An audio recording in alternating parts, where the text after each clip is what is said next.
Hi guys, welcome to the channel. Today I want to talk about layering, and layering is a very important part of music production, especially if you want your tracks to sound more interesting and to stand out. I've been trying a lot of methods how you could layer your sounds, and in this video I'm going to share with you guys my top and favorite ways how you could layer basically any sound, whether it's a drum loop, synthesizer, FX, and so on. So let's start by looking at some loops I've prepared. So we have a drum loop and two melodic loops. I'm going to start with a drum loop, and we are going to start by using plugin called Isotope Trash 2. So in my opinion, it's probably the best plugin for layering, and I'm going to start with a first filter. So my advice here would be to cut all the frequencies you don't want, or you could try to boost some frequencies, but I usually, with the first filter, tend to cut. Let's try and do that.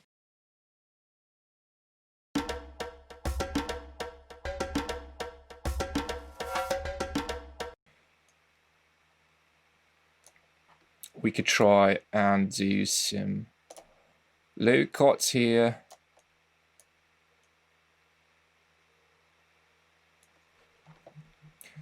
Around 1K.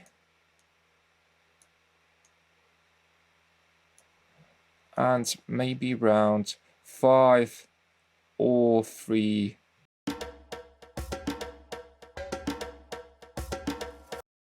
And maybe cut the top end a little at 7K. Let's try that. And without the plugin. Yeah, so my idea of using the first filter is to cut all the rubbish, all the unnecessary frequencies, and after you've done that, we could start applying some distortion. One more cool thing about this plugin is that you can modulate your, not the bands, but like the EQ points. We could use an LFO, adjust the speed, and we could also use an envelope. So basically it works as a compressor. So we set an attack and we set the release as well.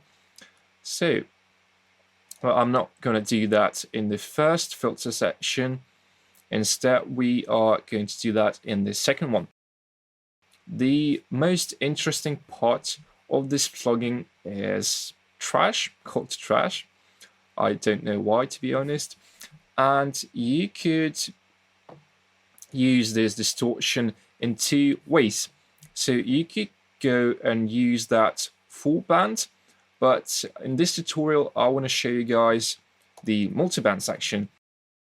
You could have up to 4 bands, and what we need to do before we start applying some distortion, we need to find the right spots where the bands sound best. So I think the first one is going to be around 300 Hz, and the second one I think is from 300 to 3K.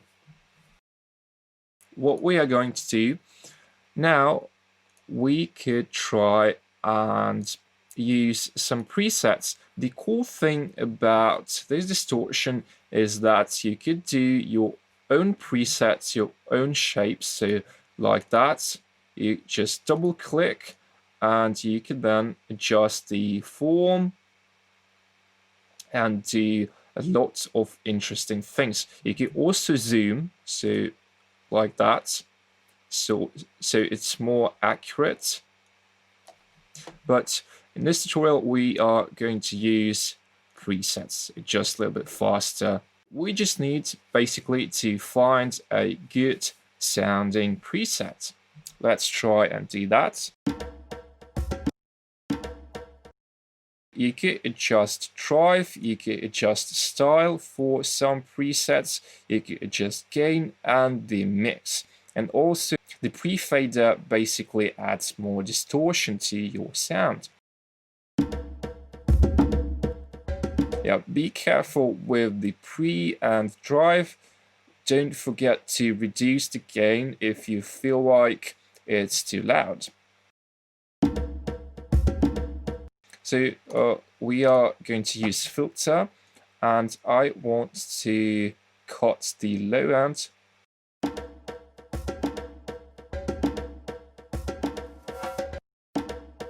And now we could start with the distortion. Yeah, this one sounds interesting. So let's try stage 2 and let's try drive.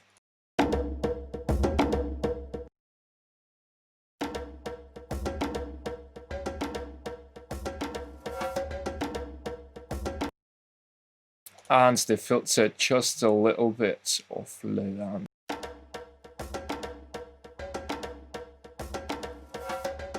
And boost top end.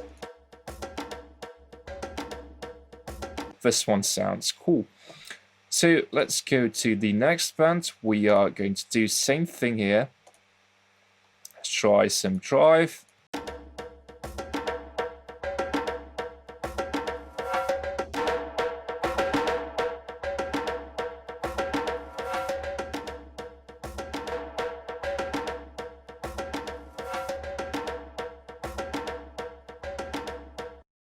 Maybe cut a little of top end.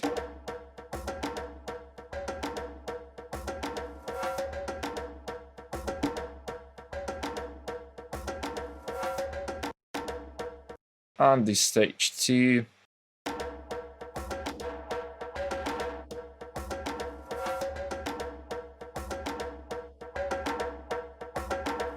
Okay, I like this one. And the filter.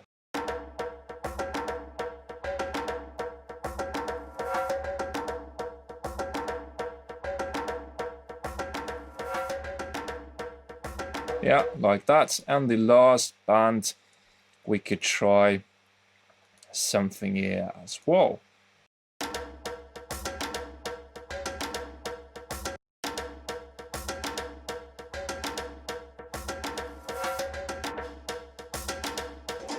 Yeah, this one sounds nice.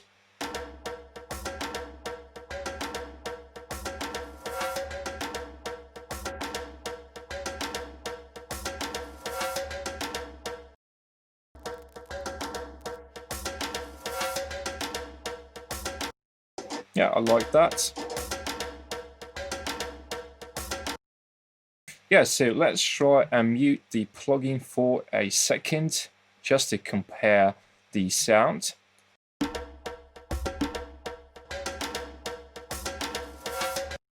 Yeah, I think that sounds much more interesting. And we are going to use the second filter, and let's try and boost something. So we are going to find some spots which sound around 5K. Now what we could do with that, we could do a cut and we could modulate that with an LFO. So maybe like that. Reduce the speed a little. Yeah, maybe like that. It just adds a little bit of movement, and in the mix, the sounds like that tend to sound much more interesting. Yeah, maybe we could cut the top frequencies. We could try to modulate them as well.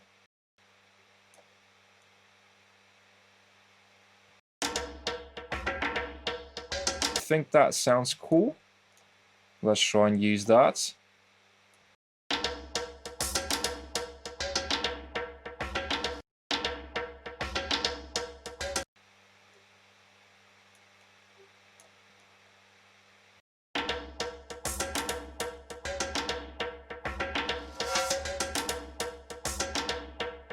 Sounds nice. We need a low cut. Yeah, and the next step is going to be to cut a little of middle range, so around 1K. And maybe a little of here as well. Just so we have a little bit more space for our kick and bass drum.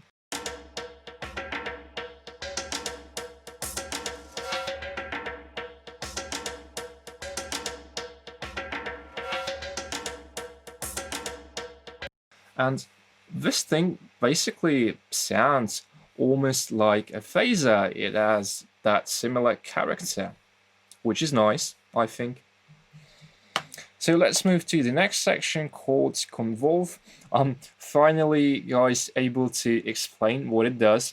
So you basically load a sample, for example, a reverb sample, and this sample is going to affect your sound.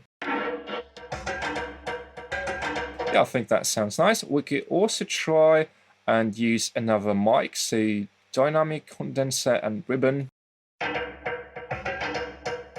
Yeah, it's a bit too loud.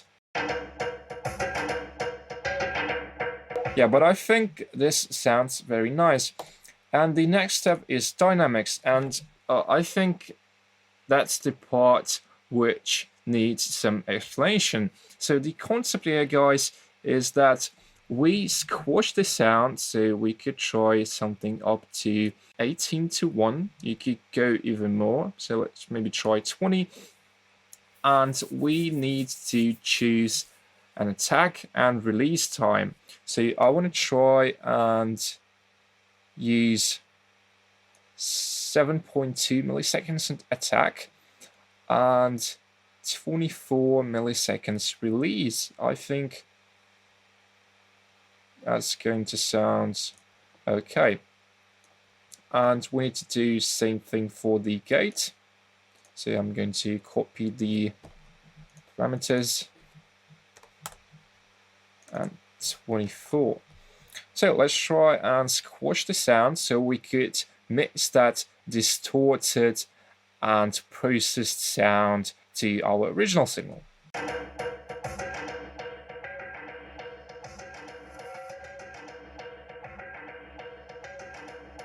Yeah, I think that sounds okay. And the last part is delay. You could use that if you want. That could add some space to your instrument or the sound you're trying to process. So I usually cut more of the low end, and I do like a resonant peak, maybe around 3K. So you could use different modes. So let's try tape tube and something like that.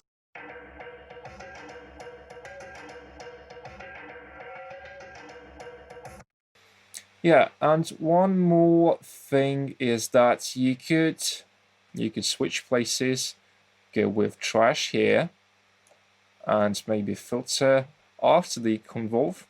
So it's completely up to you how you'd like your chain to look.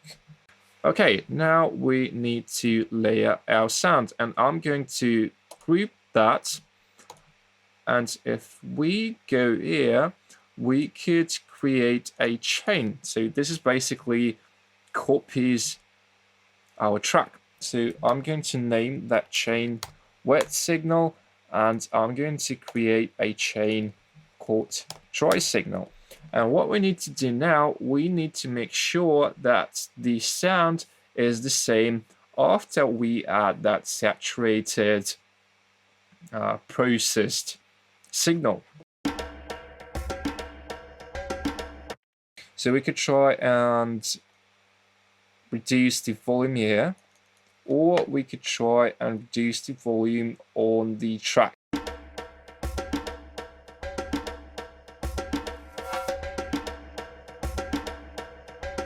It's a little bit too much, so I'm going to stick with -6. I think that's a perfect. So we've still got that original signal, and we've also got that saturated, a little bit dirty sound as well.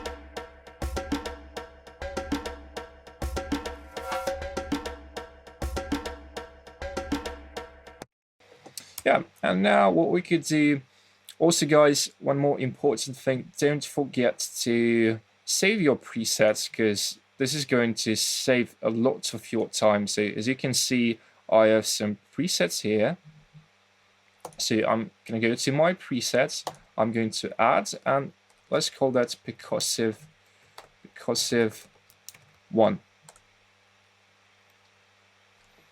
And here we have our preset. So let's try and do the same thing with the melodic loops.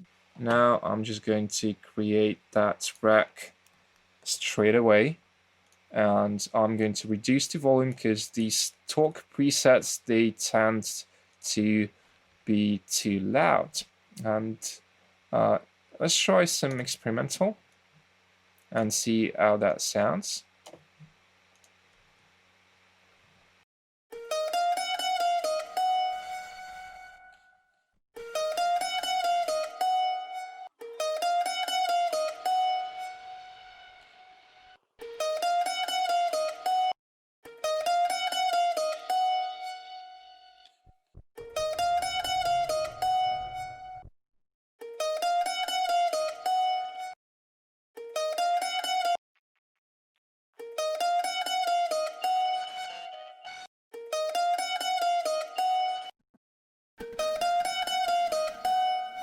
Yeah, as you hear, guys, there are a lot of cool presets which you could explore. Maybe you could edit them, etc. So I'm going to copy that to the flute channel here again.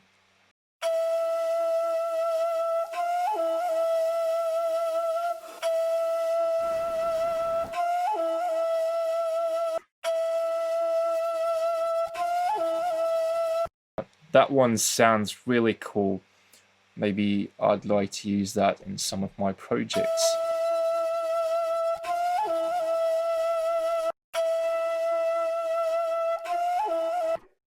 I really hope that you found some value in this video and that you found some useful tips. If you did, please subscribe and like the video. Don't forget to hit that bell icon as well. It really helps the channel to grow. And as always, thanks for watching, and I'll see you in the next one.